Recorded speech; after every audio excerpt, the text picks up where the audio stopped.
En el nombre del Padre, y del Hijo, y del Espíritu Santo. Amén. Somos nada.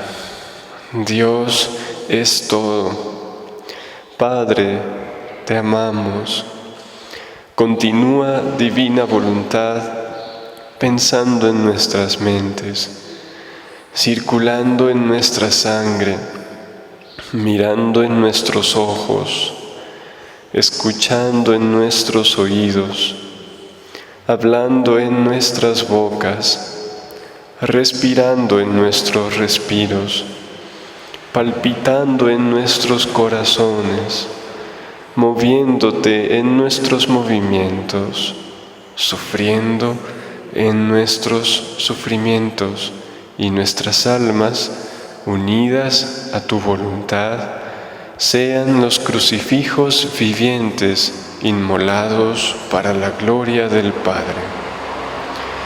Orando en nosotros y después ofrécete a ti mismo esta oración como nuestra para satisfacerte por las oraciones de todos y para darle al Padre la gloria que deberían darle todas las criaturas. Padre nuestro, que estás en el cielo, santificado sea tu nombre. Venga tu reino. Hágase tu voluntad en la tierra como en el cielo. Danos hoy nuestro pan de cada día. Perdona nuestras ofensas, como también nosotros perdonamos a los que nos ofenden. No nos dejes caer en tentación y líbranos del mal. Amén. En el nombre del Padre, y del Hijo, y del Espíritu Santo.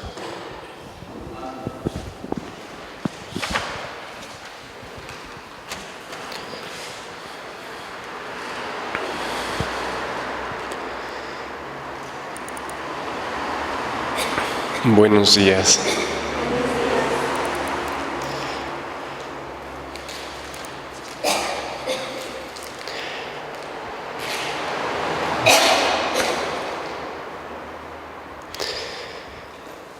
Los hijos. ¿Escucharon qué dije? Los hijos.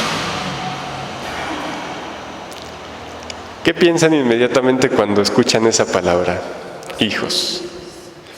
En sus hijos, muy bien. Y ese pensamiento que viene con respecto a los hijos, ¿qué produce en ustedes? Ay, que somos muy ingratos.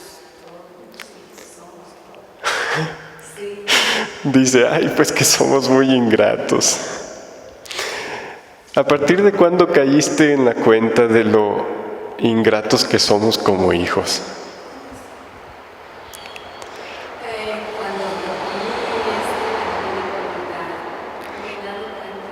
Cuando Al entrar a esto de la divina voluntad, al conocer esto. Pero yo creo que sí. Cuando empezamos a conocer la divina voluntad, empezamos a entender muchas cosas. Y los problemas que pueden causar los propios hijos se convierten en lecciones de lo que le causamos a Dios. ¿Verdad?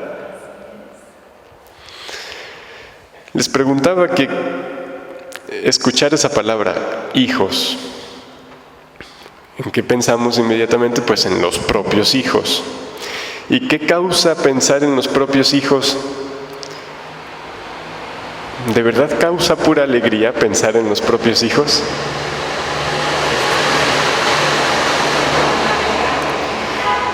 Causa dolor. ¿Por qué causa dolor? Pues porque viendo el estado en el que están los hijos, que no siempre es bueno, que que no es siempre feliz, que no apunta en buena dirección, pues los papás sienten ese dolor.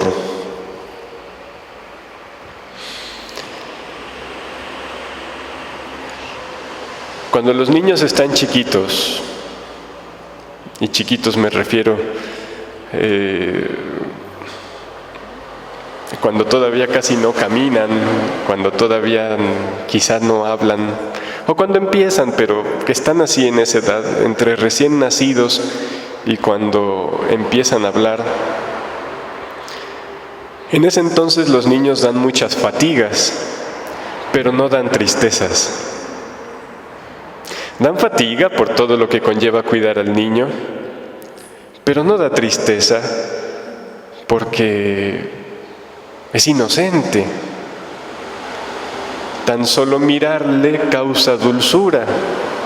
No se descubre en él nada de maldad, nada de desorden.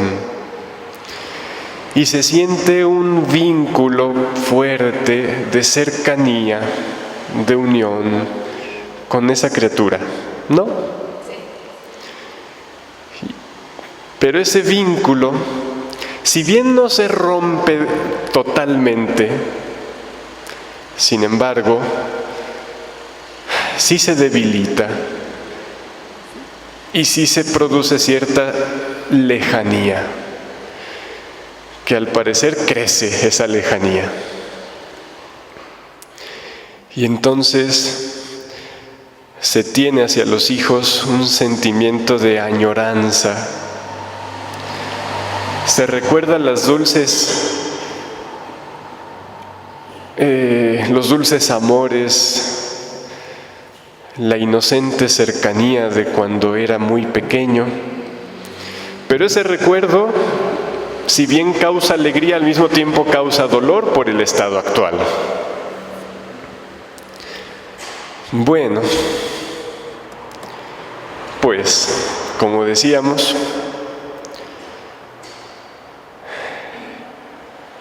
el estado de los propios hijos, al conocer ahora nosotros la divina voluntad, se convierte en lecciones que nos hace comprender lo que experimenta el Padre Celestial. En el volumen 27, el 11 de febrero de 1930, Libro de Cielo, lo que Jesús le ha dictado a la sierva de Dios, Luisa Picarreta,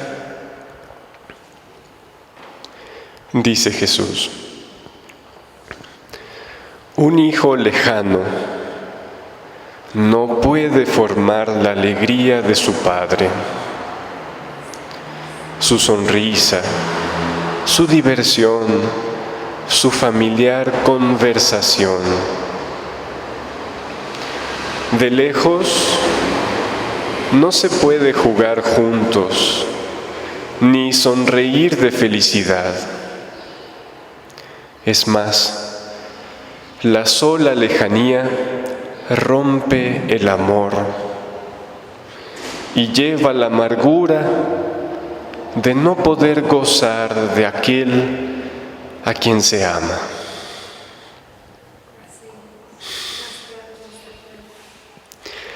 La lejanía. Aún la lejanía física causa un poco de dolor, pero ni cuando se compara con la lejanía interior. Se puede tener a un hijo viviendo en la misma casa, pero este hijo puede estar viviendo totalmente separado, interiormente distante de sus padres. Y esta lejanía es mucho más dolorosa que si el hijo viviera en la Antártida. Es una lejanía mucho mayor. Bueno, ¿qué le vamos a hacer a la lejanía que hay entre Dios y nosotros. No es que Dios esté lejos, es más, seguimos existiendo dentro de Él, pero entre nuestro corazón y Él hemos creado una brecha inmensa de lejanía.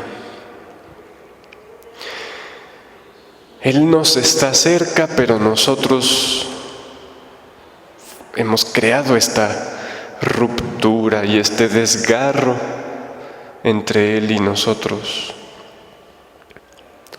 Benditos problemas de los hijos, o sea, en la vida de cada persona, benditos los problemas de los propios hijos, que nos despiertan y nos hacen sensibles a lo que sufre nuestro Dios. Sin el dolor que pueden causar los propios hijos, seríamos muy indiferentes de lo que siente nuestro Dios. Así que es por eso que me atrevo a decir, benditos dolores los que dan los propios hijos. No por sí mismos, sino porque a través del dolor que da el hijo, el propio hijo humanamente hablando, surge en nosotros el deseo de no darle ese dolor a Dios, de no continuar con esa lejanía y esa ruptura. Y continúa allí Jesús diciendo, el hombre fue creado para vivir a lo familiar con nosotros, o sea, con la Trinidad Santísima, con el Padre, el Hijo y el Espíritu de amor. Fue creado para vivir en nuestra casa, en nuestra misma voluntad, para asegurarnos nuestras y sus alegrías y felicidad perenne.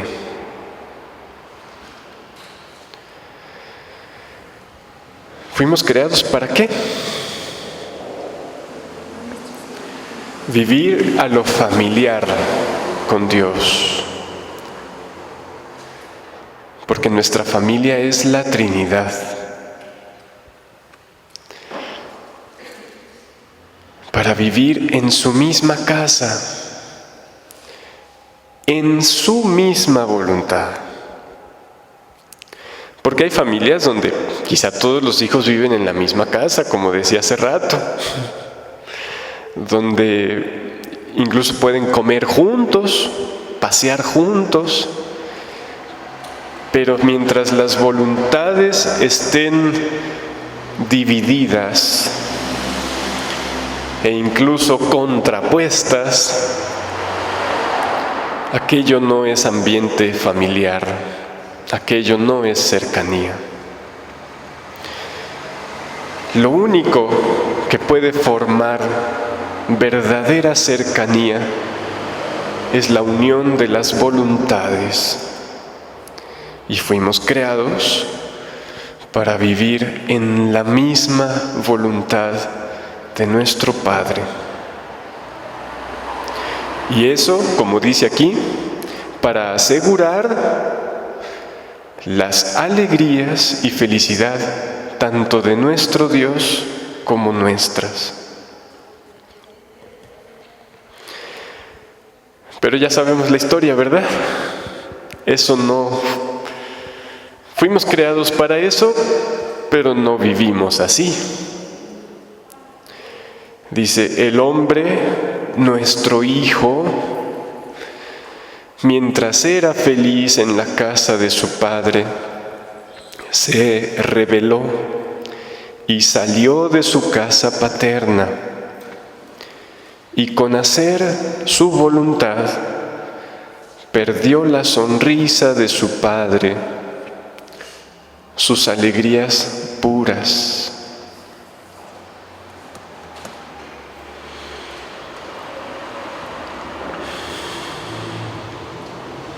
Y como no podía vivir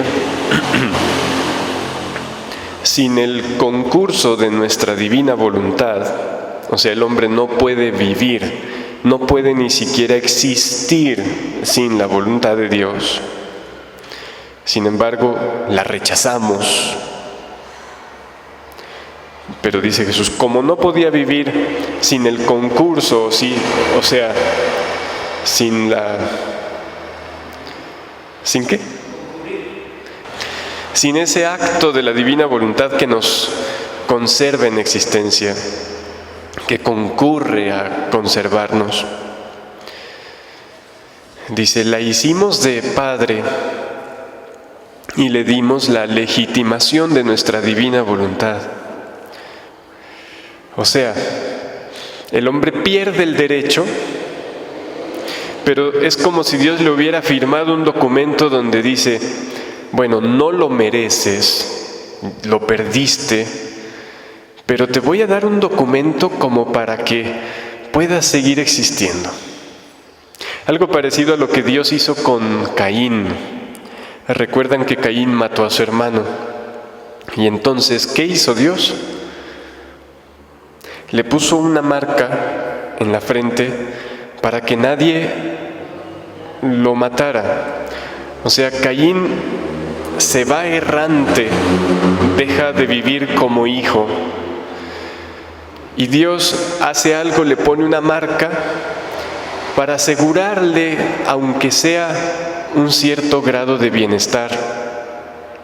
Bueno, pues, dice aquí, la hicimos de padre y le dimos la legitimación de nuestra divina voluntad, ya no como vida que lo llevaba en su regazo para volverlo feliz y santo, sino como concurrente para conservarlo con vida. O sea, hemos perdido la divina voluntad como vida propia que debía hacernos santos, felices. Pero Dios dice, dejaré a mi voluntad divina para que, aunque sea, te conserve con vida. No la mereces, deberías desaparecer, pero como Padre, aunque tú no me amas, yo sí te amo y te conservo en la existencia, anhelando que retornes. Y dice, le conservamos, o sea, esta legitimación de la divina voluntad, dice, ya no para hacerlo feliz como antes, porque la divina voluntad hace feliz a quien la posee dentro. Dice, ya no para eso, sino para darle, aunque sea las cosas de estrecha necesidad. Bueno,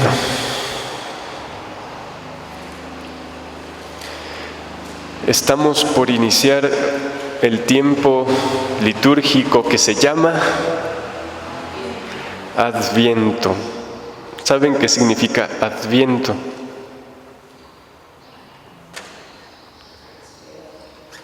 Venida, llegada. ¿Venida de quién? Jesús, que está en venida. ¿Por qué viene?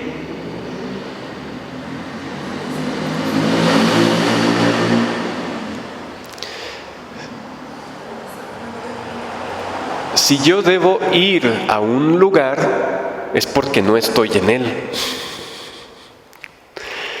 Si Jesús debe venir, es porque de algún modo hay distancia entre Él y nosotros. ¿Cuándo se acaba el Adviento?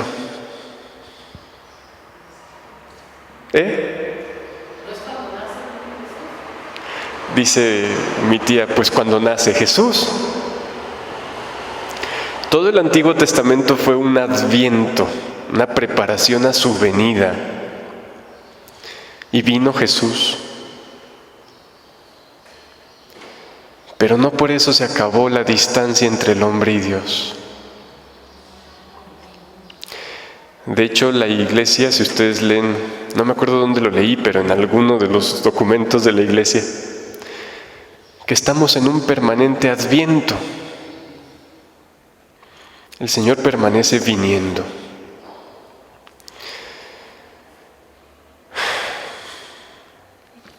Pero más adelante hablaremos un poco más de eso.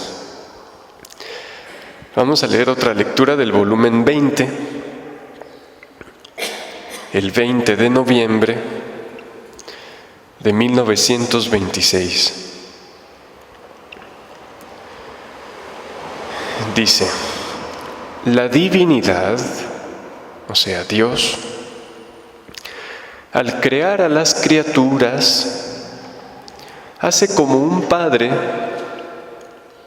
que manda a sus hijos para su bien, uno a un país, otro a otras tierras, quien para hacerlo navegar en el mar, y quien a un punto cercano, y quien a uno lejano, dando a cada uno un trabajo que hacer. Imagínense el ejemplo que está intentando dar Jesús. Un papá que tiene a sus hijos y los manda a hacer algún trabajo, unos más allá, unos más acá. Dice, pues algo así hace la divinidad al crear a las criaturas. Nos envía a la existencia a hacer un trabajo. Dice, pero mientras los manda, espera con ansia su retorno. Está siempre vigilando para ver si vienen. Y si habla, el papá, habla de los hijos. Si ama, su amor corre a los hijos. Sus pensamientos vuelan a los hijos. Los papás que tienen hijos que se han ido a vivir lejos, ya sea por estudios o por trabajo o por algún otro motivo, entenderán de qué está hablando Jesús, que se experimenta. Incluso si se tiene muchos hijos cerca, pero alguno está lejos, aun cuando se disfruta de la cercanía de los que están cerca, en el mismo momento, ay, pero mi hijo, mi hija que está allá. Bueno. Dice, pobre padre, se siente en la cruz porque ha mandado a sus hijos lejos de él. Y suspira más que la propia vida su regreso. Y si jamás sea, no los ve regresar a todos o en parte, él está inconsolable, llora y emite gemidos y gritos de dolor hasta arrancar lágrimas aún a los más duros. Y solo se contenta cuando los ve regresar a todos a su regazo paterno para estrecharlos a su seno, que arde de amor por sus hijos. Oh, cómo nuestro Padre Celestial, más que Padre, suspira, arde, delira por sus hijos, porque habiéndolos parido de su seno, espera su regreso para gozárselos en sus brazos amorosos. Dios que espera el retorno de sus hijos. ¿Y cuándo es ese retorno?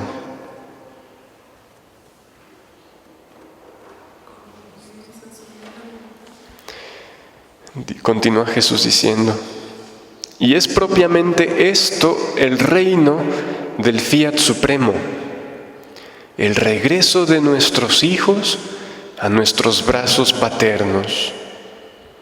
Y por eso lo suspiramos tanto.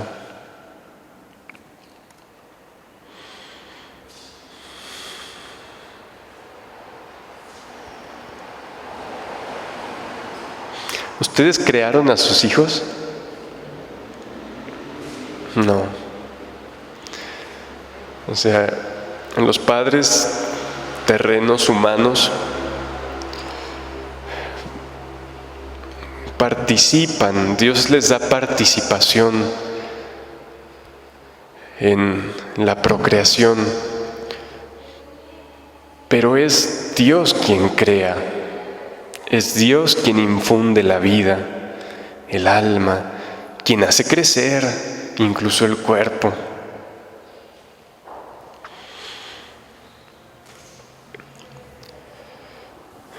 Vamos a ver un poco de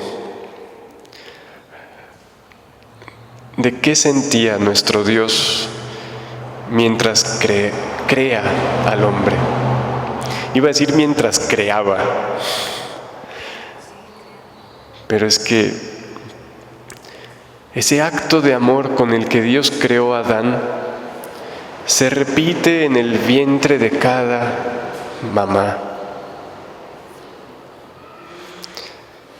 Y en aquel acto en el que Dios creaba a Adán, allí mismo estaba concentrado el amor de Dios con el que crea a todas las almas. Así que cuando en el libro de cielo lean ustedes todo el amor que Dios tuvo al crear al hombre, no olviden que ese mismo amor lo tuvo en el instante en que creaba nuestra alma en particular. Así que la historia de la creación de Adán es nuestra historia, no es la de él, es nuestra historia. Volumen 28, 23 de abril de 1930. ¿Qué fecha? 23 de abril de 1930. ¿Ese día qué? ¿El 23 de abril qué?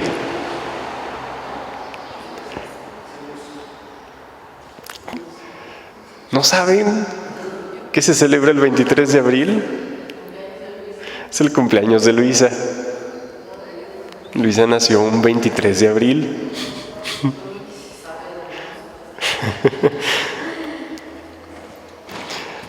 Bueno, pues aquí no menciona nada del cumpleaños de Luisa, pero es su cumpleaños.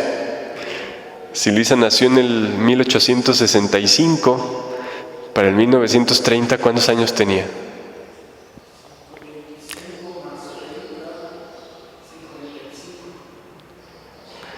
65, ¿no?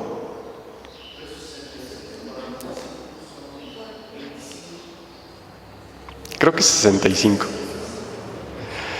Bueno, y Jesús le seguía diciendo, ¿cómo?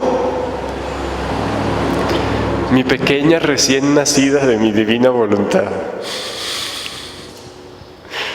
Bueno, por si quieren sentirse recién nacidos en la divina voluntad, permaneceremos siempre como recién nacidos. Cuando Luisa se pregunta, ¿por qué diario me dice así Jesús? Y Jesús le dice, porque mi voluntad divina te conserva siempre pequeña, siempre fresca, siempre recién nacida. Así que cuando se sientan viejos, métanse adentro de la divina voluntad y recién nacidos. Bueno, vamos a lo que dice Luisa. en la Biblia dice esto, que somos la niña de sus ojos. Dice Luisa, me parece que mi dulce Jesús tiene deseos de hablar del amor rebosante con el cual fue creado el hombre. Pues hombre, era su cumpleaños. Luisa no lo dice, pero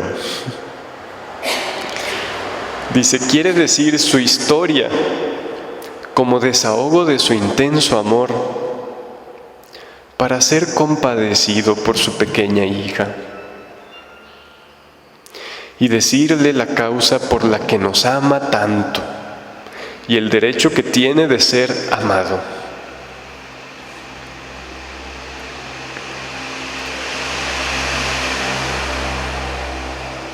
Y Luisa se pone a girar y espiritualmente, con su inteligencia, llega al Edén, cuando Dios crea al hombre. Y Jesús le dice, hija de mi querer divino, quiero hacerte conocer todas las particularidades con las cuales fue creado el hombre, para hacerte comprender el exceso de nuestro amor y el derecho de nuestro fiat de reinar en él. Tú debes saber que la condición del amor de nuestro ser divino en la creación del hombre era la necesidad de amarlo. ¿Qué significa la condición? La condición de... Es la naturaleza en la que se encontraba el estado. Como cuando alguien está en el hospital y sale el doctor, ¿en qué condición se encuentra? Preguntamos, muy elegantes nosotros. No, pues se encuentra en estado de esto, de aquello.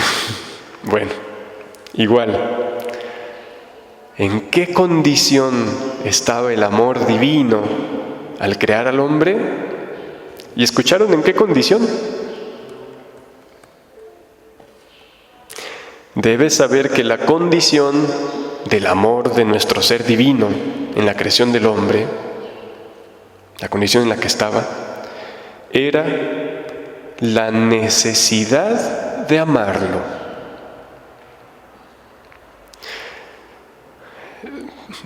Es como si le preguntáramos a Dios, ¿en qué condición estaba tu amor cuando creabas al hombre? Y Dios responde, ¿en qué condición estaba yo? En la de sentir necesidad de amarlo. ¿Dios puede tener necesidad? Sí, hay dos tipos de necesidad, la de naturaleza y la de carencia. La necesidad de carencia es cuando te hace falta algo. Y ¡ay! Necesito tener eso. Eso no es la de Dios. Pero hay una necesidad de naturaleza. No me voy a adentrar mucho, pero a grandes rasgos.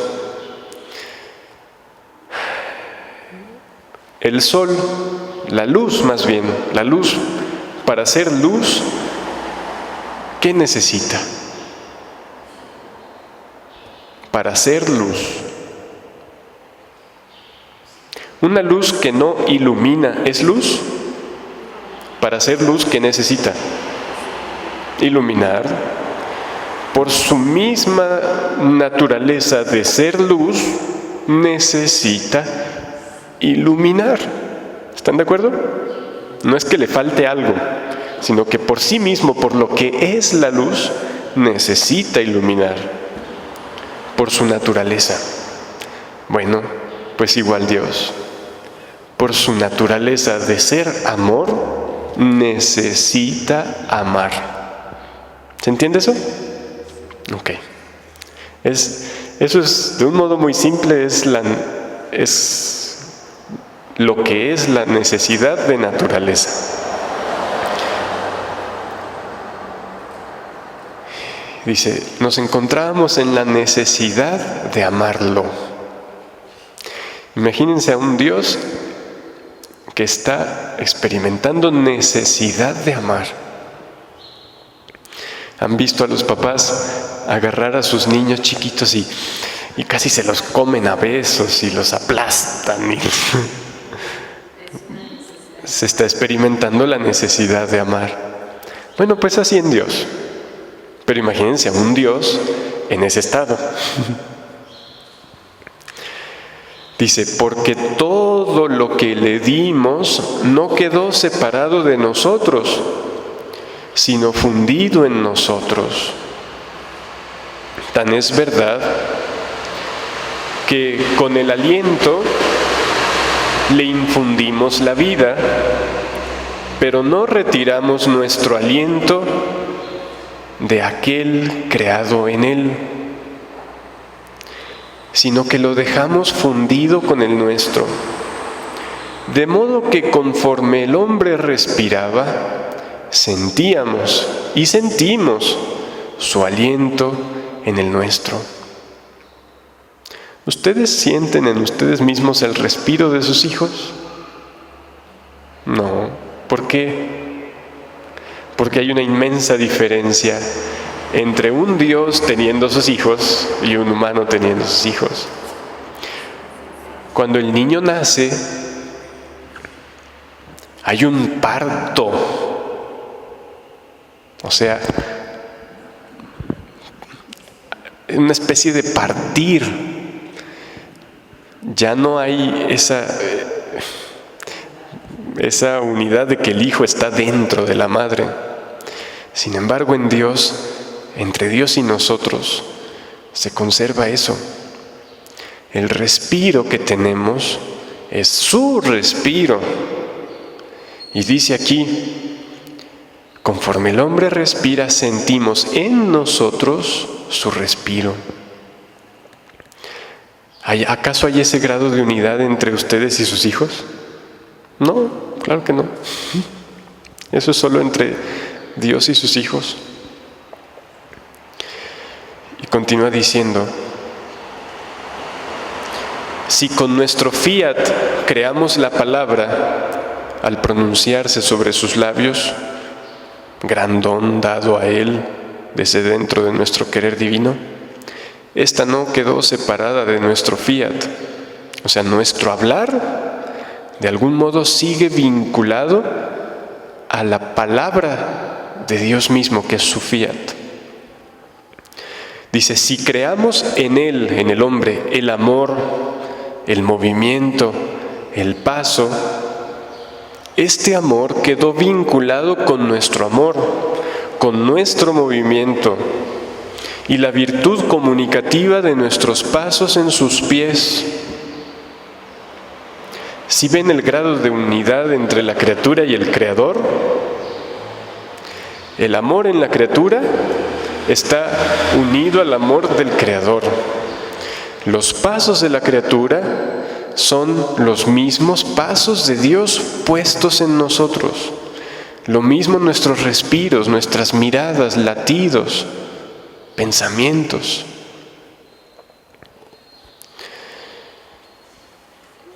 Por eso es tan grave el pecado, porque usamos los mismos actos de vida de nuestro Dios para ofenderlo.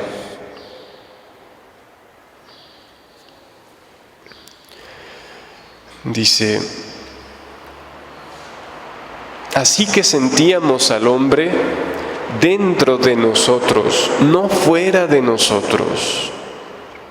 No el hijo lejano, sino cercano, más bien fundido con nosotros. ¿Cómo no amarlo si era nuestro? Y su vida estaba en la continuación de nuestros actos. Nuestra vida humana aún es una continuación de los actos de Dios. Dice, no amarlo sería ir en contra de la naturaleza de nuestro amor. Y además, ¿quién es aquel que no ama lo que es suyo y lo que ha sido formado por Él? Por eso, nuestro Ser Supremo se encontraba y se encuentra todavía en la condición de necesidad de amarlo. ¿Qué? ¿El ser divino qué? Que ahorita ya no, ¿verdad? No, también ahora se encuentra en la condición de necesidad, ¿de qué? De amar al hombre. ¿A cuál hombre? ¿Al hombre bueno, santo y feliz que vive ahora sobre la tierra? No, a este caos que somos.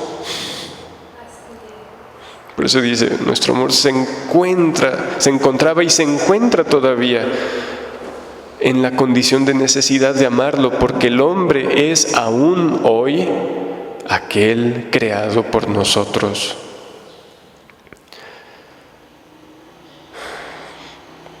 Su aliento lo sentimos en el nuestro.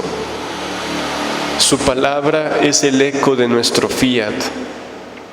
No hemos retirado todos nuestros dones. Somos el ser inmutable y no estamos sujetos a cambiar. Lo amamos y lo seguimos amando. Y es tanto nuestro amor que nosotros mismos nos ponemos en la condición de amarlo. Y aquí, ¿por qué nuestras tantas estratagemas de amor?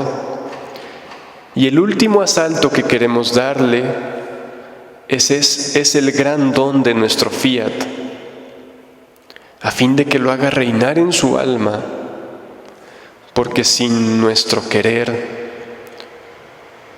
el hombre siente los efectos de su vida, de la vida de Dios, pero no descubre la causa. O sea, nuestra vida es un efecto de la vida de Dios. Sentimos nuestra vida, pero no reconocemos quién la está causando y el amor con el que nos la da. Y dice, por eso no pone atención en amarnos. En cambio, nuestra divina voluntad hará sentir al hombre quién es aquel que le da la vida.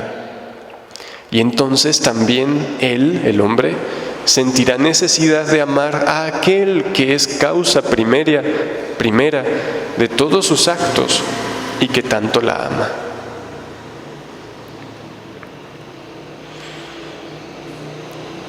Bueno, les decía hace rato que Adviento significa venida.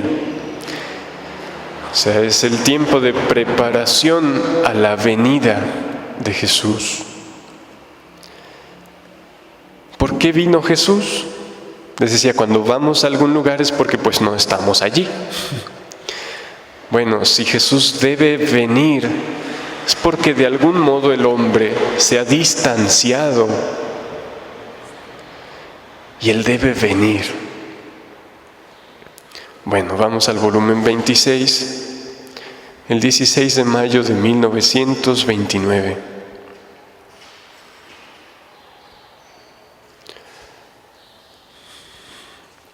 Y dice Jesús: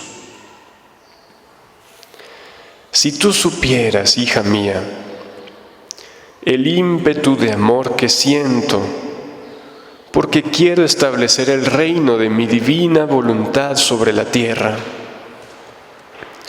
¿Qué decía hace rato que era el reino de su voluntad? Era el retorno de sus hijos a su seno. O sea, es la perfección de la unidad. Es por eso que Él anhela este reino. Dice, para realizar el único fin por el cual fue creado el hombre. Todo lo que ha sido hecho por las divinas personas desde que fue creado el mundo y lo que haremos nuestro principio será siempre aquel. No lo dejaremos jamás, que el hombre regrese a su herencia del reino de nuestro fiat que nos rechazó. Comenzábamos hablando de lo que experimenta un padre cuando sus hijos, aun cuando puedan vivir en la misma casa, sin embargo, están distanciados, hay lejanía. Y decíamos que de todos modos existimos adentro de Dios, y en lo que leímos hace rato dice Jesús cómo cada acto de existencia, nuestros latidos, respiros, están vinculados con Él. Pero nuestra inteligencia, nuestra memoria y nuestra voluntad, ¿dónde están? No para Él, no en fusión con Él. Y entonces Dios se siente así, como un padre que tiene a su montón de hijos en su casa, pero estos hijos no lo ven, no lo aman, lo desprecian, usan los bienes de su padre, pero para ofenderlo. Pues el reino de la divina voluntad es cuando estos hijos despierten y digan, pero ¿qué clase de bestias hemos sido? Mientras que somos hijos del amor eterno. ¿Cómo hemos ofendido a nuestro Dios? ¿Cómo nosotros hemos hecho vacíos de amor en nuestro corazón hacia este Padre amoroso? ¿Cómo no le hemos permitido vivir en nosotros? Bueno, pues eso es el reino de la divina voluntad, cuando el hombre despierte y voluntariamente funda su vida con la de su Dios. Y eso es toda la finalidad de todo lo que Dios ha hecho y lo que hará. Y dice Jesús, tanto que en mi misma encarnación, cuando descendí del cielo a la tierra, la primera finalidad fue el reino de mi divina voluntad. Los primeros pasos los di en el reino de ella, esto es, en mi Madre Inmaculada que lo poseía. La Virgen María es reino de la voluntad de Dios y en ella desciende Jesús. Dice, mi primera morada fue en su seno purísimo, en el cual mi fiat tenía su dominio absoluto y su reino íntegro y bello. Y en este reino de mi querer, que poseía mi mamá celestial, comencé y formé mi vida acá abajo, de penas, de lágrimas y de expiaciones. Yo lo sabía. ¿Qué sabía? Alguna vez escuché a un padre muy bueno, de muy buena intención, pero que no había leído estas cosas, decir que Jesús, al venir del cielo a la tierra, le decía a Dios Padre, Padre, ellos me amarán, ellos me querrán, ellos me van a reconocer. Y yo decía, ay, Padrecito, está muy bonita tu intención de decir estas cosas, pero no es así. Miren lo que dice Jesús. Dice, yo lo sabía que debía ser el Jesús abandonado, no amado ni buscado. Por eso quise venir, porque veía a través de los siglos que mi venida a la tierra debía servir para formar el reino de mi querer divino. Y por necesidad debía primero redimirlos para obtener mi primera finalidad. Imagínense, viene Jesús hace 2000 años.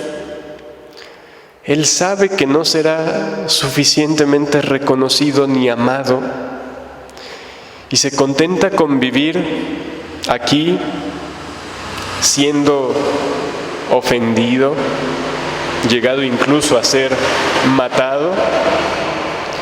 ¿Por qué? Porque dice, aunque ahorita no voy a poder obtener la plenitud de mi reino en ellos, aunque ahorita ellos no van a reconocer mi amor ni a vivir en él, sin embargo no importa, porque veo en los siglos allá adelante que este reino mío tendrá su pleno efecto en sus almas. Y yo sé que para obtener aquello necesito esto. Entonces, Jesús en la tierra estaba resignado a no ser amado, a no ser querido, buscado, reconocido. Pero él sabía que no iba a quedarse todo inútil, sino que iba a obtener su finalidad. Y dice, quise venir porque veía a través de los siglos que mi venida a la tierra debía servir para formar el reino de mi querer divino. Y por necesidad debía primero redimirlos para obtener mi primera finalidad. ¿Y cuál es su primera finalidad? El reino de su querer. ¿Y qué decía antes en la otra lectura? ¿Que en qué consistía el reino? El retorno de los hijos al seno de su Padre. Y por tanto eso significa el cesar las lágrimas y el dolor por la lejanía de los hijos.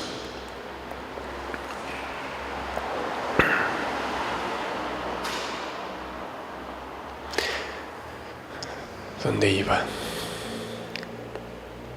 Y si yo desde entonces descendía del cielo para venir a buscar, encontrar y estrechar a mi seno a los hijos de mi reino, no a los del momento presente cuando Jesús estuvo aquí, sino a los de su reino. Dice, ellos que me habrían buscado, amado, reconocido, hasta no poder estar sin mí. Y por eso, en lo que yo hacía y sufría, yo ponía un sello y decía, aquí esperaré a los hijos de mi querer.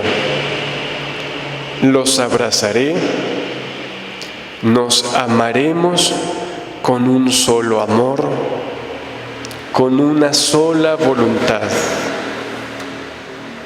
¿En dónde decía eso y dónde lo ponía? En cada acto que hacía, en cada pena que sufría, en cada momento de la vida de Jesús, Jesús se decía a sí mismo esto, aquí, en el amor que tengo en este acto y en el bien inmenso que con él realizo, aquí espero a los hijos de mi querer. Los abrazaré, nos amaremos con un solo amor, con una sola voluntad. Dice, y por amor de ellos, las lágrimas, los pasos, las obras, se me cambian en refrigerio, en alegría para mi corazón ahogado de amor. Jesús en la Eucaristía se la pasa muy cómodo.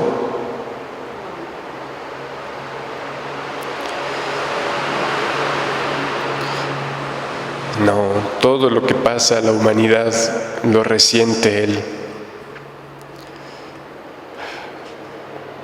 Y cuando nosotros caminamos por el mundo y vemos tantos corazones heridos, solos, ensuciados a más no poder, y cuando aún vemos cómo no solo el hombre peca, sino ofende a Dios con toda la crueldad posible, como vemos ahora cuántas iglesias quemadas en el mundo, cuántos sacrilegios. Todo eso es dolor a Jesús. ¿Pero qué dijo aquí en esto que leí? Por amor a los hijos de mi reino, aún las lágrimas, los pasos, las obras se me cambian en refrigerio, en alegría para mi corazón ahogado de amor. ¿Qué dijo? Que ustedes le cambian a Jesús su dolor, su soledad, en alegría y en amor.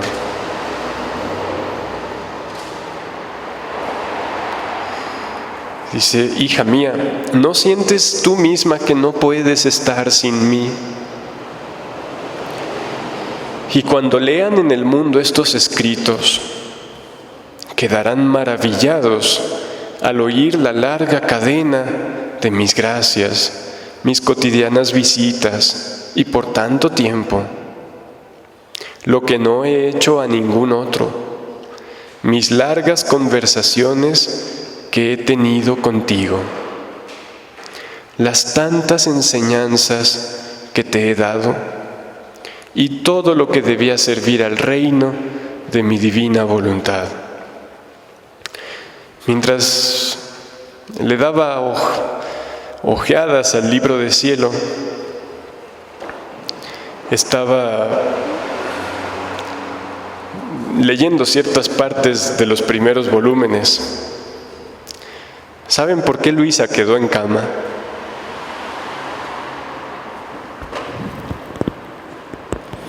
Hay quien incluso se llega a imaginar que porque estaba enferma, porque no se podía mover, porque estaba paralizada o algo así.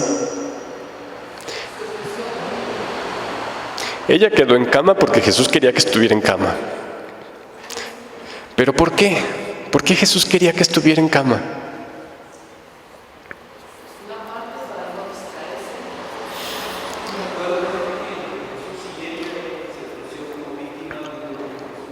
Sí, ella se ofreció como víctima y entonces, estando en cama, podía sufrir continuamente las penas de la pasión de Jesús, cosa que no podría haberlo hecho estando ocupada en otras cosas. Pero eso no era la finalidad. Jesús le dice: te he puesto en este estado para que puedas escucharme todo el tiempo y poderte comunicar todo lo que es necesario para aquellos que vivirán en mi querer. Luisa está en ese estado para nosotros, para poder escribir con tanto dolor durante tantos años ese libro de cielo que nosotros leemos tan a la ligera, tan a la carrera, tan sin sabor. ¿Saben por qué las lecturas del libro de cielo muchas veces no nos sacuden y no nos llenan de amor y de alegría? Porque no hemos hecho los primeros pasos,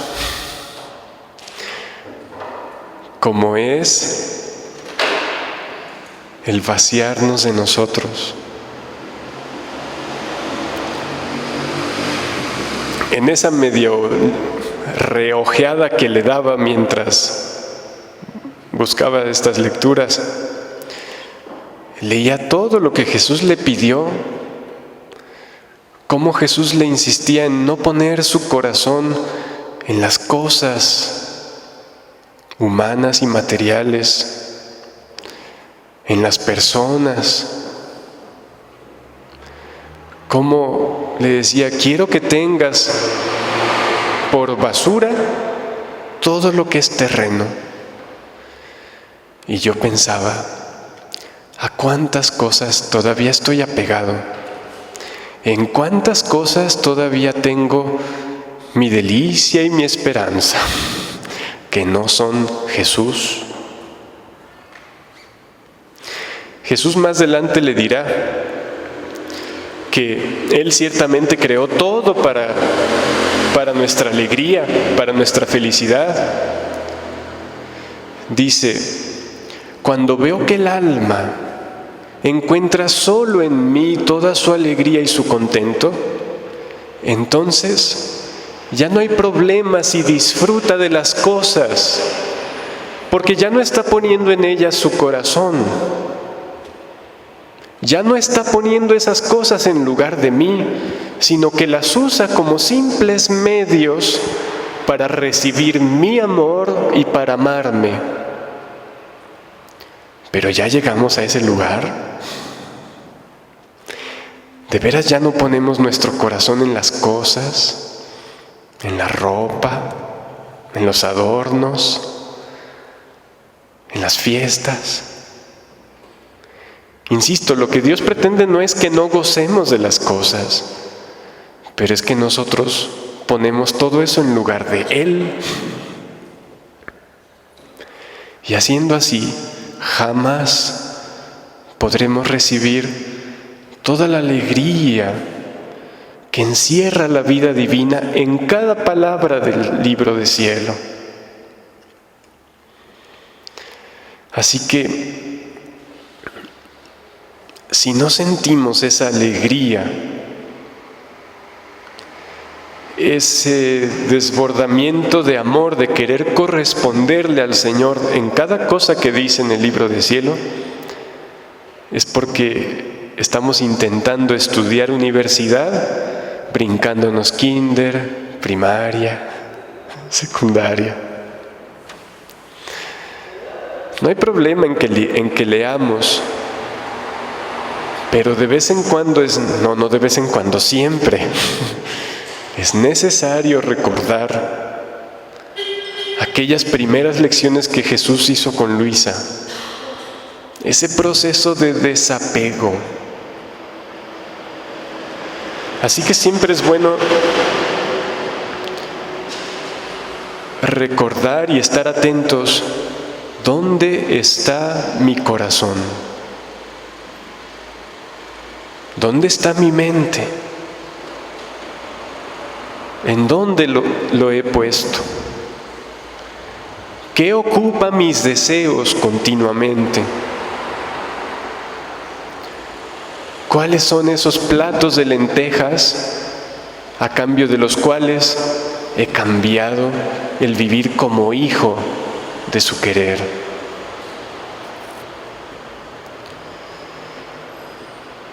Así que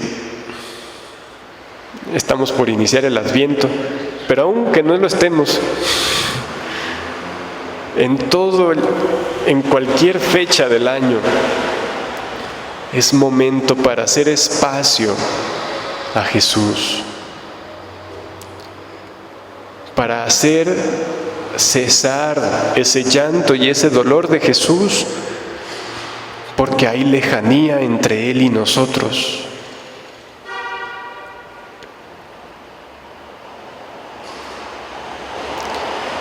Entonces, dice Jesús,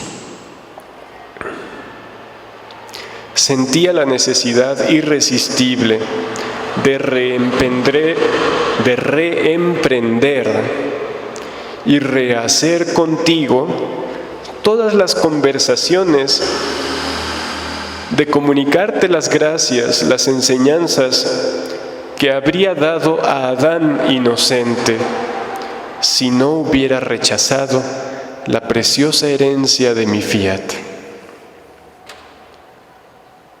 Él rompió mi hablar y me redujo al silencio. Y después de 6.000 años de silencio, sentía la extrema necesidad de reemprender mi hablar con la criatura. Oh, cómo era doloroso contener tantos secretos en mi corazón que debía confiarle, y que solo para ella eran reservados estos secretos, no para otros. Y si supieras cuánto me ha costado el callar por tan largo tiempo, mi corazón estaba sofocado y delirante repetía sumisamente: ¡ay de mí! Creé al hombre para tener con quien hablar, pero debía poseer mi divina voluntad para entenderme, y como me la rechazó, me ha vuelto el Dios taciturno. ¡Qué dolor siento! ¡Qué amor sofocado que me hacía desfallecer y deliraba! ¿Recuerdan que dice el Génesis que Dios se paseaba con Adán y conversaba con él? Pero después de la caída, ¿acaso Dios podía pasearse y conversar con la criatura? Debía elegir uno que otro instrumento, que eran los profetas, a los cuales les iba como en feria, para comunicarles las palabras a los hombres, pero que debido al estado del hombre esas palabras eran casi puras advertencias. Y promesas, pero promesas que para obtenerlas el hombre debía quitarse, ponerse, hacer sabe cuánto. Dios no creó al hombre para eso. Dios no creó al hombre para hablarle de lejos. Y es cierto que vino Jesús y a través de él, como dice la carta a los Hebreos, Dios ya no nos habló a través de los profetas, sino en su mismo Hijo. Pero aunque Jesús ha venido, el hombre sigue lejano de Dios. Lo único que completará el estado de unión deseado entre Dios y su criatura es este reino de su querer. Pero ¿cómo recibir esa conversación continua de Dios mientras nuestra mente está ocupada en todo menos en Él? Le dedicamos un ratito al día y ya estamos contentos porque ya cumplimos. Mientras que Dios nos creó para conversar ininterrumpidamente con Él.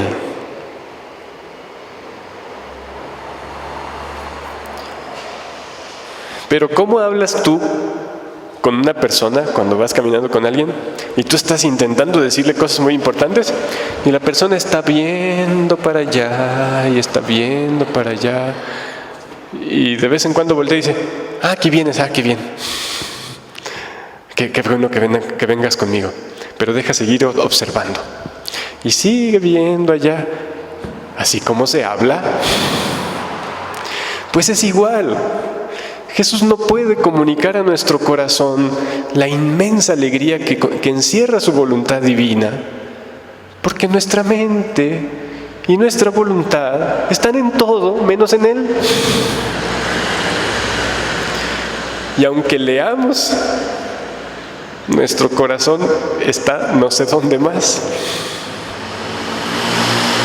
Así que en este tiempo de Adviento es necesario que renovemos nuestro proceso de desapego, de vaciamiento, de atención a Jesús. Y insisto, no se trata de vivir como en las nubes, como a veces andamos. No, Dios nos quiere bien despiertos en la vida diaria, pero descubriéndolo a Él en las cosas y en todo. No, en el ejemplo que les ponía de que va la persona ahí intentando hablar y el otro ahí va Y se contenta, bueno, pues no te estoy ofendiendo, aquí qué bueno que vengas, pero déjame yo estar atento acá a las cosas que me interesan, porque lo que tú me dices, ay no, está más interesante lo que estoy viendo acá. Así hacemos con Dios. Ay Señor, qué bueno que vienes conmigo, ya voy a hacer lo que me toca hacer. Me ayudas, ¿eh? Pero nuestro corazón está en todo menos en Él. Y nos sentimos contentos de saber que no nos deja solos. Pero nosotros sí lo dejamos solo. Porque aunque Él está allí, nosotros estamos allá. Por eso, Jesús le insiste a Luisa que el vivir en la divina voluntad es un martirio de atención continua. No porque sea un grande sufrimiento, no, sino porque requiere una renuncia continua que solo puede surgir del amor para mantenernos atentos. Insisto, esta atención no significa dejar de ponerle atención a la comida, que no se vaya a quemar, al trabajo, no. Pero mientras estás allí, permanecer con el corazón en Jesús. Me ocupo de estas cosas, pero mientras las hago, mi intención es amar a Jesús, descubrirlo a Él, no poner mi corazón en las cosas. Bueno, sigamos la lectura. Dice, por eso, no pudiendo soportarlo más, ese estado de no poder hablar continuamente y con toda confianza con su criatura, no pudiendo soportarlo más, lo he querido romper contigo. Y Luisa, para reparar nuestro estado continuo de distracción, queda en ese estado de cama para ponerle absoluta atención al Señor, reparando nuestra continua distracción. No significa que para vivir en la divina voluntad haya que meterse en la cama. No, eso fue un estado de Luisa necesario para reparar por nosotros y para poder poner por escrito toda esa enseñanza de largos años que es para nosotros.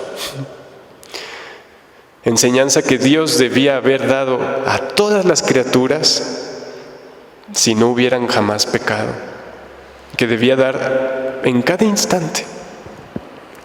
Dice, he roto mi largo silencio y por eso la necesidad del ímpetu de mi hablar tan prolongado, frecuente y repetido. Y mientras me desahogo, a veces, no sé ustedes, me ha pasado, ay, pues es que Jesús en el libro de cielo repite bien mucho. Repite esto y lo vuelve a repetir. Y yo quisiera preguntar, ¿de veras ya entendimos, aunque sea la primera lección, como para que Jesús ya no deba repetirla?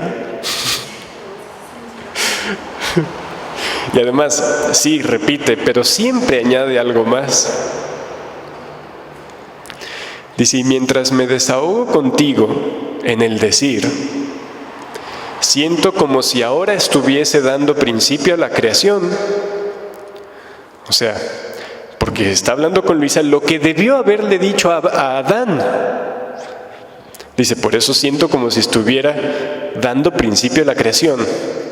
Y por eso en estos escritos te estoy haciendo escribir, y da varios puntos de lo que le está haciendo escribir, el verdadero porqué de la creación.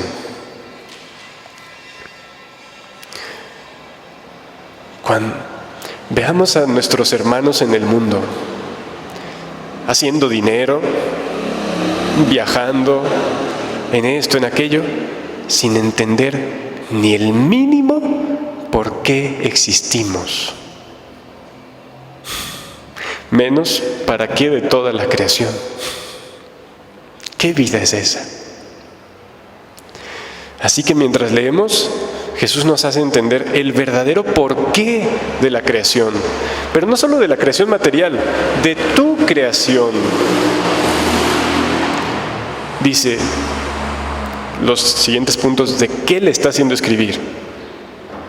¿Qué cosa es mi voluntad? Su valor infinito. ¿Qué cosa es voluntad divina? Es todo, sí, pero entender eso. ¿Cómo se debe vivir en ella?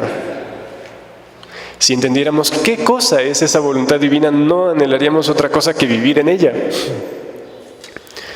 Además, su reino y cómo quiere reinar para volver a todos santos y felices. Todos quedarán sorprendidos al leer estos escritos y sentirán la necesidad de que mi fiat viva en medio a ellos. La divinidad siente una irresistible necesidad de completar la obra de la creación. Y esta será completada con el reinar de nuestra divina voluntad en medio a las criaturas. Y pone un ejemplo. Dice, imagínate un artista que ha hecho un montón, ha dedicado muchísimo tiempo a una obra suya, que es su obra perfecta, hermosísima. Pero hay un punto en el que no la puede terminar. Dice, pero ha invertido todo de sí mismo en esa obra. Pero hay un punto con el que no la puede terminar. Dice, pues así estoy yo. Dice, nada falta a la obra de la creación, cielos, soles, obras y magnificencia de toda especie. Pero falta un punto. ¿Saben cuál es ese punto? ¿Qué falta? Nosotros. Falta un punto que me desfigura una obra tan bella. Pero este punto es el más importante, dice Jesús.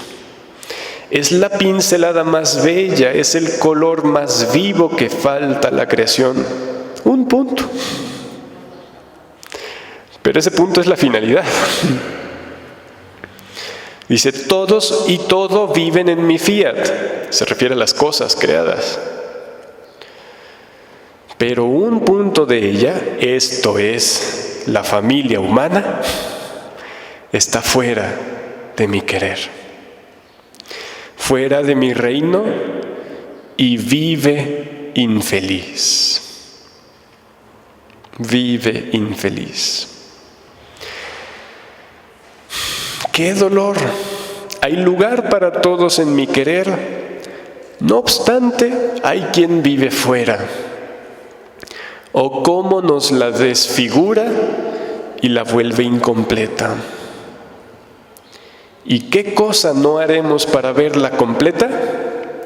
Cualquier sacrificio, hija mía. Todo estamos dispuestos a hacer. Ya he puesto mi vida en la redención para poner este punto a la obra creadora. Para poner el punto de su querer en la familia humana. Dice, y cuando conozcan qué significa voluntad de Dios, el gran bien que puede hacer, y cómo a nosotros, la Trinidad, la cosa que más nos importa es poner a salvo los derechos de nuestro fiat divino y hacerlo reinar para ver a todos felices en nuestra voluntad, con nuestra misma felicidad, no más se maravillarán de leer en estos escritos lo que te he dicho y he hecho de grande en tu alma. Más bien dirán, a una voluntad tan santa que todo ha hecho, era justo que se necesitara este desahogo de gracias y tantas enseñanzas sublimes para hacérsela comprender, amar y suspirar en quien debía ser el primer depósito de su reino. Esto que está diciendo es porque de repente, cuando no se conoce bien la divina voluntad y empiezas a medio oír lo que Jesús le dice a Luisa, uno dice, ay, como que eso es demasiado, esto está medio exagerado, tanto. Por eso dice Jesús, cuando lleguen a comprender qué es mi divina voluntad, los bienes inmensos que posee, cómo anhela vivir en las criaturas para volverlas felices de mi misma felicidad, dice, entonces ya no les parecerá sorprendente todo lo que he hecho, les parecerá necesario y natural todo lo que he hecho contigo. Dice, por eso sé atenta, porque se trata de dar los derechos a una voluntad divina para dejar completa la obra de la creación.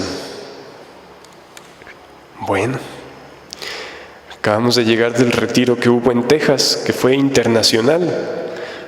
Vino gente, sacerdotes de Brasil, de Haití, de Italia, de Australia, de Sri Lanka, un país allá para India, obviamente de México y de varios países de Latinoamérica. Y bueno, es alegría ver sacerdotes tan interesados en esto, pero qué poquitos.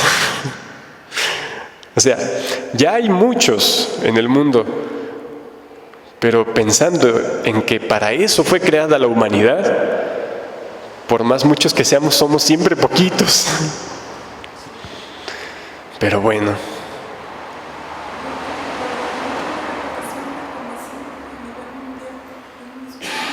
¿Mande?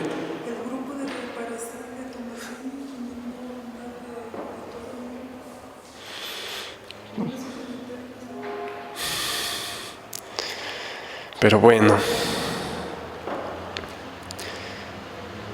hemos escuchado aquí que dice Jesús que harán todo lo necesario para obtener esto. ¿Y saben qué es parte de todo lo necesario que Dios hará y permitirá para obtener eso? Dejar que el hombre agote al mal mismo. Al mal mismo. Todavía no nos lo acabamos. O sea, el único modo de que es que Dios no va a forzar al hombre a entrar a la divina voluntad, pero el hombre no tiene ganas de entrar. Entonces, pero entrará. ¿Cómo le hará? Es como un papá que dice, ay, mi hijo, ¿no quieres aprender? Bueno, ve, cáete. Quémate la mano, golpéate, me duele muchísimo, pero porque solo entonces aprenderás. Y ya entonces vendrá el chiquillo todo lloroso, llorando, ay, ay, ay. Mi hijo te decía, pero ya, quédate aquí. Bueno, pues Dios está dejando al hombre tocar fondo. No es Dios castigando al hombre, es el hombre tocando fondo. Y ahí va. No sé qué tanto nos falte para el fondo. Pero la maravilla es que Dios usará ese tocar fondo que vamos en picada para despertarnos. Es que solitos vamos a despertar, pues. Y después de eso, entonces sí vamos a inmensamente valorar estos escritos y anhelar vivirlos con todo el alma. Pero ¿por qué esperar a estar peor? No hay por qué esperar. Jesús ya nos ha esperado demasiado. Bueno, pues vivamos este Adviento y toda la vida en perspectiva de esto. Jesús nos anhela, y nosotros lo anhelamos.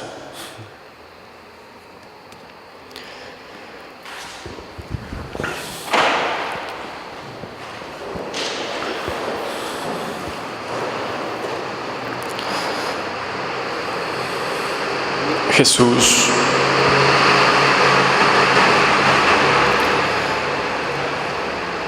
haz con nosotros todo lo que sea necesario para despertarnos, sacudirnos, para que salgamos de ese estado de indiferencia con el que te tratamos, aún nosotros que medio intentamos vivir en tu querer. Llévanos a ese estado de inocencia, de frescura, de santidad, donde no anhelemos otra cosa que a ti y tu voluntad. A nosotros y a todos nuestros hermanos. Gloria al Padre, y al Hijo, y al Espíritu Santo.